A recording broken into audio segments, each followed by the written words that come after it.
Una de las fuentes del derecho tributario que nos quedó pendiente por analizar son los tratados y convenios internacionales.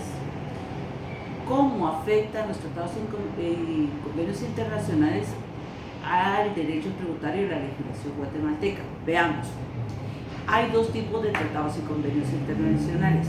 Unos en materia de derechos humanos y otros que no son en materia de derechos humanos.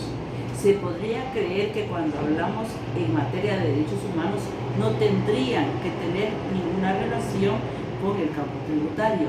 Sin embargo, recordemos que surge la teoría de los derechos humanos a partir del exceso del cobro en los tributos en los primeros años del siglo XX.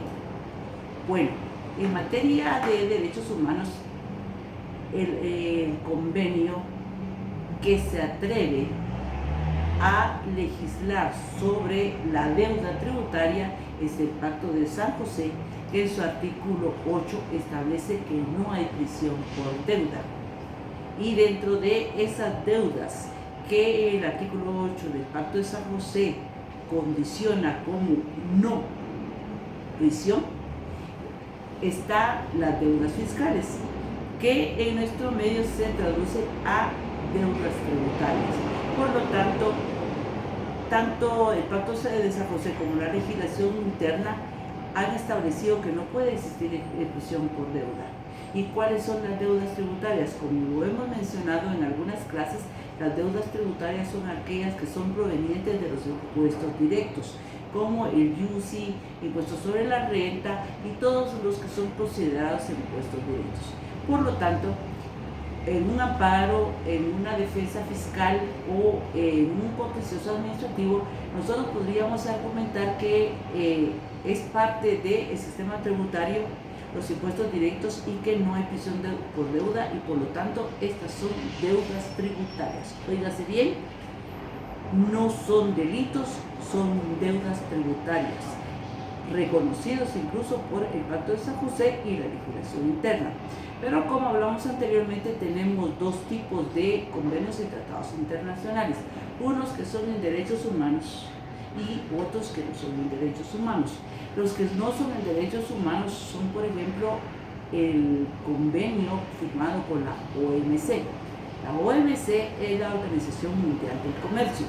Guatemala se adhirió a la OMC y fue decretado por el Congreso de la República esa adhesión en 1997.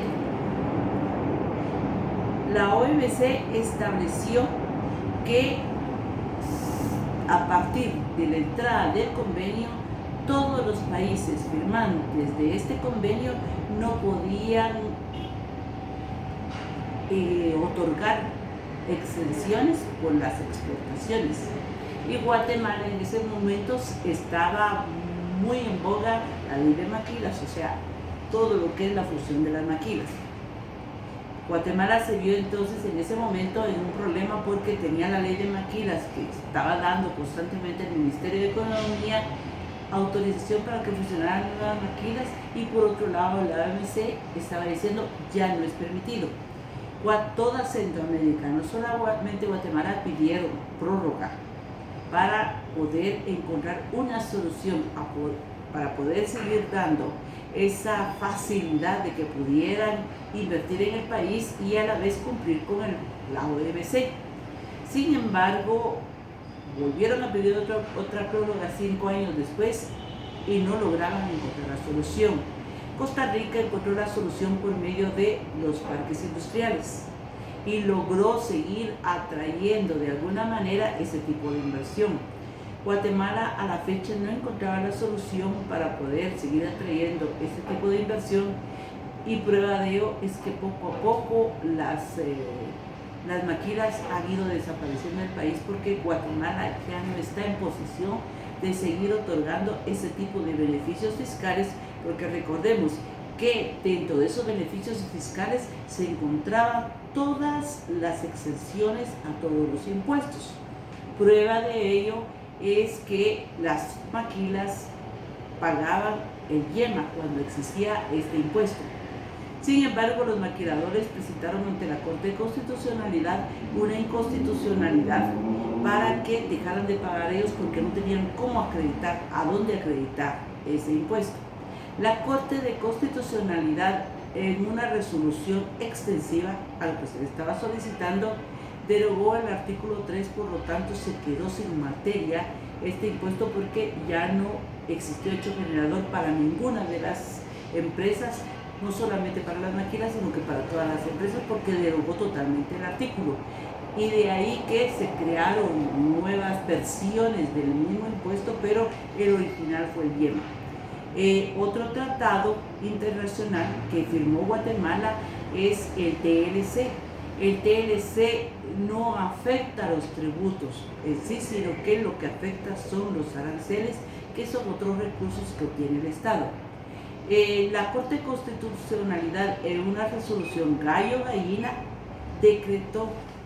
resolvió que los aranceles sí son impuestos y por otro lado no son impuestos, o sea que al final no se puede entender si la resolución de ellos es que son impuestos o que no lo son. Sin embargo, es criterio de la Superintendencia de Administración Tributaria que sí son impuestos. O sea que los importadores, en el momento que paguen el DAI, que es el arancel, y el IVA, están tributando doblemente. Es mi criterio. El criterio de la SAT es que no hay doble tributación porque sí son impuestos, pero no son decretados por el Congreso de la República. Sin embargo, a mi criterio estamos ante una doble tributación. De esta forma nosotros podemos analizar que los tratados y convenios internacionales sí son fuentes del derecho tributario porque de alguna manera se han relacionado con el derecho tributario. Además, la nueva Constitución Política de la República establece que hay muchos derechos que, aunque no estén contemplados en la Constitución, sí son inherentes a la persona y por lo tanto pueden ser considerados inherentes a los contribuyentes también. Gracias.